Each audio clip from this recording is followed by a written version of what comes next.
はい、こんにちは。発酵調味料教室シンプルブリューライフの早川です。この動画では発酵食などの、食に関する知識や、あとシンプルで快適なライフスタイルの実現方法などについてお伝えしています。今回はですね、前回、私が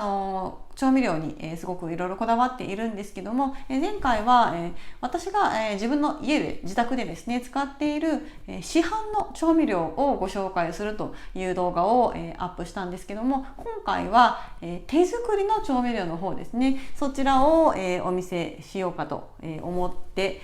おります。というわけで、ここにちょっとこう並べてみたんですけども、並べたんだけど意外と少なかったです。そんなに種類多くなかったですね。一時に作るものって結構種類が限られていたりして、常備しているものもあれば、その時その時で種類が違っていたりするので、大体でもこれくらいの種類ですかね。そんなに多くないですね。はい。ということで、これを順番に紹介していこうかなというふうに思います。なんかすごい乱雑な感じになっていますが、ちょっと順番に片付けていきますね。はい、まずこちらですね。これは調味料ではないんですが、これぬか床ですね。ぬかはそんな本格的な容器に大きく仕込んでいるってわけじゃなくって、こんなちっちゃい、これホーローなんですが、ホーロー容器にこんな感じで仕込んでいます。なんで2人家族なので、そんなにですね大量にぬか漬けを食べるってこともないので、これぐらいのサイズ感でやっていただいても全然いいんじゃないかなというふうに思っていまして、このサイズでやってまして、ずっとですねぬか漬けつけて、このぬか床自体を何年も何年も使い続けているっていうわけではなくって、結構夏になったら処分して、秋にまた新たに作るとか、そんな結構カジュアルなやり方でぬか漬けをやっております。はい、で続いてですね、どこからいきましょう。じゃあ味噌からいきましょうかね。味噌は常時3種類ぐらいあったりするんですが、今回は2種類ですね。味噌がこれとこれが、味噌です。手作り味噌ですね。で、私はこの豆味噌が好きなので、この色の濃い豆味噌ですね。こちらまず、用意して、だいたい味噌汁はこの豆味噌が好きなんで、これで、味噌汁作っております。そしてもう一つのお味噌、これは米麹で作った米味噌なんですが、いい感じの匂いですね。こんな感じ。米味噌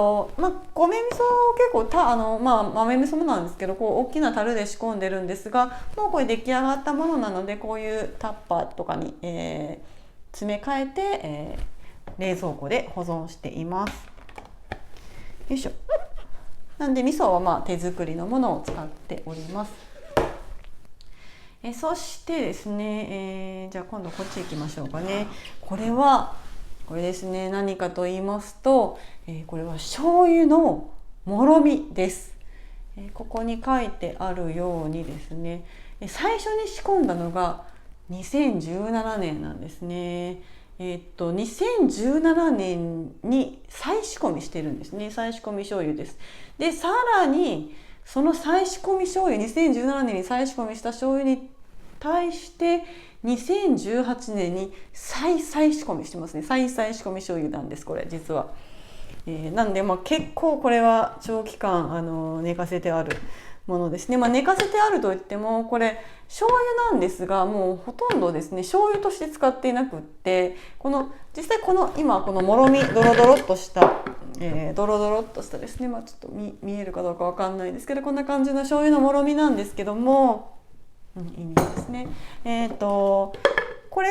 をもちろん絞れば、この液体のところがですね絞れば醤油になりますけども、私はですね、もうこの育てているもろみは醤油として絞ってしまわずに、もうずっとこのままもうもろみのまま置いてあるんですよね。たまに混ぜるって感じで、これが本当に美味しくて、この醤油のもろみ自体ももちろん美味しいですし、これでお肉とかお魚とかをつけるんですね。つけるとめちゃくちゃ美味しいです。分解とかもしてくれますし、とにかく美味しいので、これは手放せないですね。これがなくなったらどうしようかと今から不安になるぐらい、大切な醤油のもろみです。なんで、調味料の一つとしてですね、醤油もろみというものも置いております。で続いては、こちらですね。これはドレッシング、すっごい量がもう少なくなっちゃってて、もう作らなきゃいけないって感じなんですけども、これいつも私が常備しているドレッシングです。ドレッシングもやっぱり2種類とか3種類とかを作って作り置きしておくっていうパターンが多いんですね。これはバルサミコ酢と、ちょっとひしおとか、入っているドレッシングですね。バルサミコ酢と菜種油と塩コショウとちょっとひしおが入っている感じですかね。ちょっと正確な分量が毎回作る時によって全然違うので、そんなようなものが入っている、バルサミコ酢がすごく好きなので、それを使った、ドレッシングはこれ常備しております。でこのドレッシング普通にその生野菜のサラダとかにかけてもいいですし、あとは切った野菜をこれにつけておくとなんていうんですかね、なんていうんだろう、ピクルス的な感じになるので、長持ちもしますし、この結構1週間忙しいので作り置きをするんですね。でバーってまとめて作り置きするときに野菜いっぱい買ってきておいて、でバーって切って、でそれをビニール袋に入れて、でこういう、ドレッシングとかに漬け込んでおくと、傷みも、遅くなりますし、出してすぐ食べられるし、しかもそうで加熱とかしてないので、栄養成分もそこにってなかったりするので、そういった、形でもこれドレッシングですね。そして、次これですね。これは何かというとポン酢です。自家製のポン酢ですね。ポン酢もやっぱりこれ自分で作るのめちゃめちゃ簡単ですし、しかも自分で作ったらもう他の市販のポン酢とかとてもじゃないけど食べられないっていうぐらい美味しいポン酢できるので、作り方すごく簡単なんですよ。醤油と、みりんとお酢と、鰹節と昆布と、あとは柑橘ですね、すだちとか柚子とか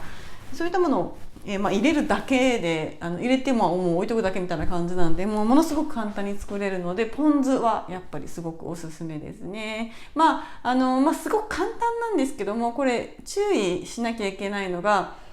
やっぱりこの原料のその醤油とかみりんとかお酢っていうのもそれ自体がめちゃくちゃ美味しいものじゃないと美味しいポン酢にならないので、ちゃんと美味しいお醤油、ちゃんと美味しいみりん、ちゃんと美味しいお酢を使って混ぜるだけです。でも簡単なので、しかもこれかなり持つんですよ。もう1年ぐらい全然余裕で冷蔵庫で持つので、これもですねおすすめです。じゃあポン酢ですね。そして次がこれ、これもドレッシングです。これは何かというと納豆ドレッシングですね。納豆を使ったドレッシングなんです。なんか納豆のドレッシングってって思うかもしれないんですけど、どんな味って思うかもしれないんですけど、味的には普通にニンニクが効いた普通に美味しいドレッシングなんですよ。ドレッシングっていうよりかは、お酢は入ってないのでタレですね。タレ、納豆のタレみたいな感じです。でしかも納豆はちゃんといっぱい入ってるんですけども、そんなに別にネバネバするわけではないし、しかも納豆をしてないので、これ納豆苦手な方にもすごくおすすめなんですね。なので、これがあればもう全然野菜パクパク食べれるし、豚しゃぶとかもにかけたりするんですけど、それもすっごい美味しくて、もうすぐなくなっちゃうんで、もう結構これはしょっちゅう作ります。作り方もこれも簡単なんですよ。材料を混ぜて、ミキサーとかにかけるだけなので、非常に簡単ですね。こういった納豆ドレッシングっていうのも、いつも常備しております。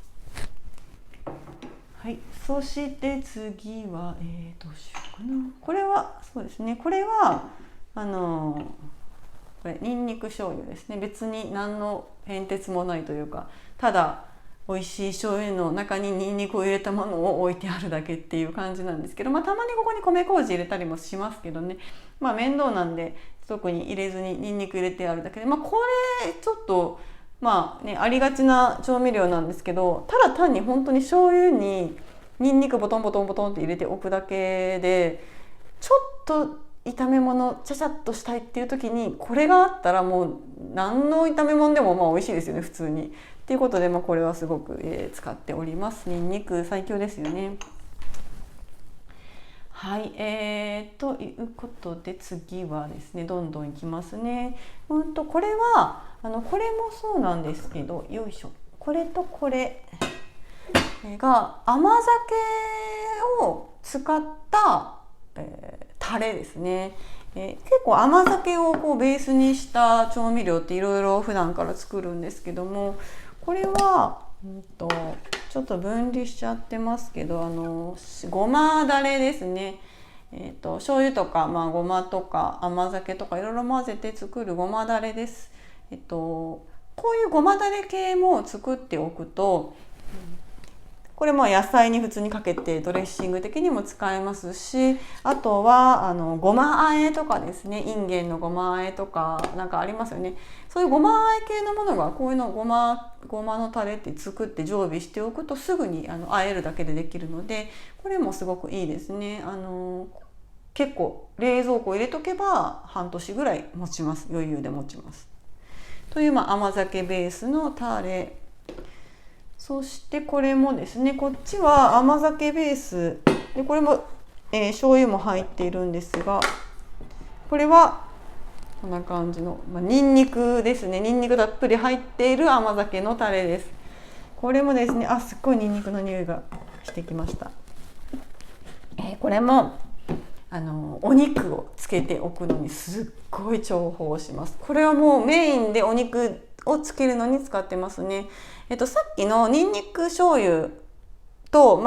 なんか味的には似たような感じなんですけども、こっちの場合は甘酒が入っているので、要は分解してくれるんですね。さっきのニンニク醤油はただの炒め物とかに使うんですけども、こっちの方は甘酒が入っていることを利用して、これに、お肉とかを鶏肉とかですねつけておいて、一晩ぐらいつけたやつを焼いて食べるという形で使っています。なんでこれは、ドレッシングっていうか調味料っていうよりも漬け床的な使い方ですね。はい、こんなものも常備しております。そしてですね、今度は、こっちに行きましょう。これちょっと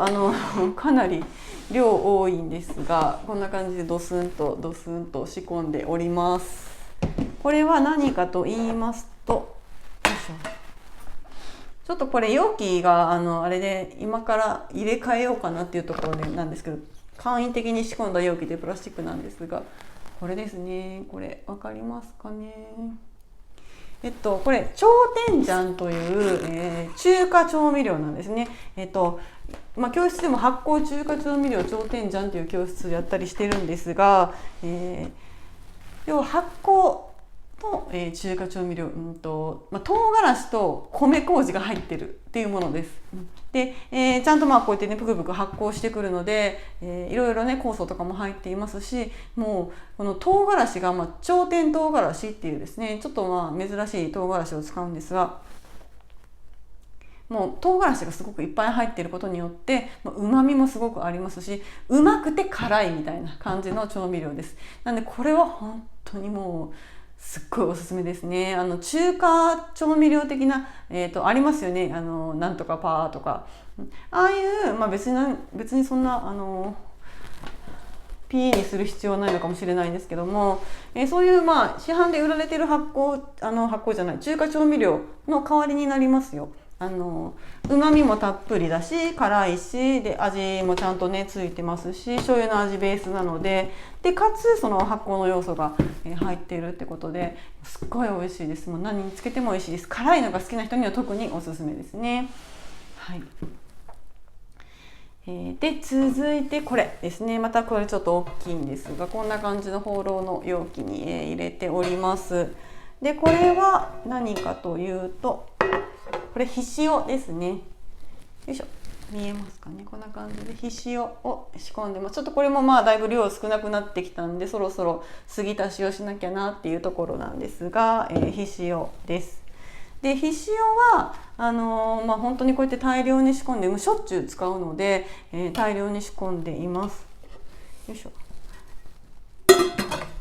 でこれ放浪の容器蓋のところなんですが、通常ここにパッキンがついてるんですよ。ゴムパッキンついてるんですけども、一応必塩はですねあんまりこの密閉した容器に入れたくないので、あえてパッキン外してカパカパの状態で蓋、しております。はい、この必塩っていうのを使っていろんなアレンジ料理を作ることができます。でちなみにこの必塩、今お見せした必塩という万能、発酵調味料なんですが、これを作るのにはこの必塩の花っていうですね、これ岡山県の名湯味噌本舗さんというところが販売されてるんですけども、必塩用の麹なんですね。でこれを使えばこれと、醤油と水混ぜるだけなんですよ。めちゃくちゃ簡単です。なのでこれさえあれば、この旨味がたっぷり詰まった何にでも使える万能調味料っていうものが、仕込むことができるので、これぜひですねおすすめです。必塩ですね。でこの必塩を使っていろんな調味料を作ったりしてるんですね。要はさっきの甘酒ベースの調味料とかもいろいろ種類あるんですけども、例えばこれですね。こんな感じのものなんですが、これは何かっていうと必塩とマスタードを混ぜてあるものなんです。こんな感じで、すごくね美味しいんですよ。マスタード好きにはたまらない、マスタードにさらに旨味がいっぱい入ったみたいな感じのものなんですが、必塩をベースにして必塩と何かを混ぜるみたいなものを結構いろいろ何種類か作っています。今たまたま冷蔵庫にあるのこれだけなんですけども、それ以外にもですねいろいろ必塩と甘酒混ぜてもいいですし、必塩と、バルサミコ酢とかでもいいと思いますし、とにかくいろんなものと必塩を混ぜた、オリジナルの調味料っていうのを、常備しております。はい、ということでこれだけですね。以上ですね。その時期によってとかその時の旬のものとかを使って作ってる調味料とかもありますし、今たまたまこの、冷蔵庫とかにあるのがこれぐらいですかね。必塩とかこの超天醤とかは常温で置いてあるんですが、あとはだいたい冷蔵庫とかですかね。あともろみも、常温ですね。ずっと常温で置いといても腐りませんし、どんどん熟成されていくという発酵食品たちです。はい、そういったものいろいろありますね。あと甘酒ベースにいろいろ作っているんですが、甘酒はですねちなみにお気に入りの麹がありまして、米麹ですね。これも岡山の名湯味噌さんなんですけども、そちらで、販売されているこれ乾燥の米麹ですごく使いやすいんですよね。賞味期限も長いですし、こういったものをいつも愛用して、使っていっています。はい、ということで、以上が、我が家にある手作りの、調味料たちですね。発酵しているものもあれば、特に発酵していないものもあるんですけれども、こういったものをもう大体決まったものでいいんですけど、常に作って常備しておくってことをすると非常に料理が時短できますね。簡単です。もうあんまりもう最近本当に料理をするってなった段階で、じゃあ、味噌入れて醤油酒入れてみりん入れてとか、そこで味付けするってこともほとんどしないんですよ。もう時間がないので、とにかく時間がないので、もうその時点でいろいろ料理を工夫してやるっていう時間がないので言い訳なんですけど、こういう調味料をあらかじめ作っておけばですね、あとはもう漬けておくだけ。肉とかいっぱい買ってきたら全部漬けとくんですよ。漬けといたらあと焼くだけでいいですし、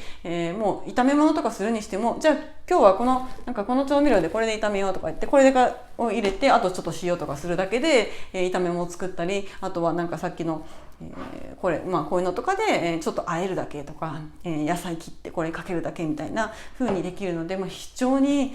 楽ですよね。仕込むっていうこと自体が面倒って思う方もいるかもしれないんですけども、一回仕込んじゃえば慣れてくるし、あとは味噌なんかに一回仕込んだら本当にもう2年ぐらいずっと使ったりできるし、醤油のもろみとかもそうですよね。なので、こういったものがあるだけでですね、もう非常に料理が、簡単になります。なので料理が苦手な人でもこういったものを用意しておく、発酵した調味料とかを常に置いておくっていうだけで、美味しいし簡単だし、しかも体にいいっていう、免疫力もアップするみたいな、もう本当になんかいいことずくめなことが起きてくるので、ぜひですね、こういった調味料を作っていただくのはおすすめです。またその作り方とかね、詳しい話とかはまた別の動画でやっていけたらなというふうに思います。ということで、今回は以上となります。この動画ではですね、こういった、発酵食についてとか、あとシンプルな、生活について、シンプルライフについてといったテーマで、皆様のお役に立つ情報を発信しておりますので、見逃したくないという方はですね、ぜひチャンネル登録よろしくお願いいたします。あと、概要欄にですね、いろいろ情報貼ってありまして、動画で学べる発酵食講座というですね、動画で、見て、勉強することができる発酵食の講座なんかも、用意しておりますので、興味がある方は、ぜひ見てみてください。ということで、今回は以上となります。また、次回の動画でお会いしましょう。さよなら。